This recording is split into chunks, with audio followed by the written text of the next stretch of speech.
Hello and welcome guys, आप सबका स्वागत है हमारे यूट्यूब चैनल में, भोजपुरी एक्सटी यूट्यूब चैनल में। अगर आप सब इस चैनल को सब्सक्राइब नहीं किए हैं तो प्लीज़ सब्सक्राइब कर ले ताकि भोजपुरी से रिलेटेड न्यूज सबसे पहले हमारे चैनल के माध्यम से देखने को मिलेगा। आज हम बात करने वाले हैं भोजपुरी के पावर स्टार पवन सिंह और काराकाट से रिलेटेड बात करेंगे, तो वीडियो को पूरा वॉच कीजिएगा। पावर स्टार का फैन है चैनल सब्सक्राइब कीजिएगा। बात करते हैं पावर स्टार पवन सिंह, तो पावर स्टार पवन सिंह बिहार के काराकाट में चुनाव प्रचार जोरों शोरों से कर रहे हैं।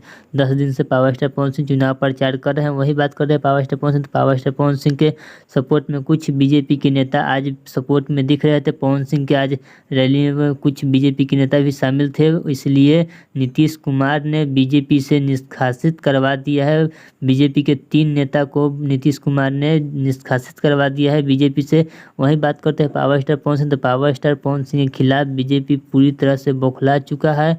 बात करते हैं पावर स्टार पवन सिंह, तो पावर स्टार पवन सिंह को कभी नहीं चाह रहा है बीजेपी की पावर स्टार पवन सिंह काराकाट से चुनाव लड़े, ताकि पवन सिंह पहले बीजेपी के स्टार प्रचारक थे, इसलिए पावर स्टार पवन सिंह को रोकने से रोका जा रहा है। चलिए, अगर आपको यह वीडियो अच्छा लगा तो प्लीज़ चैनल सब्सक्राइब कीजिए, वीडियो को लाइक कीजिए। चलिए मिलते हैं न्यू अपडेट के साथ, तब तक के बाद।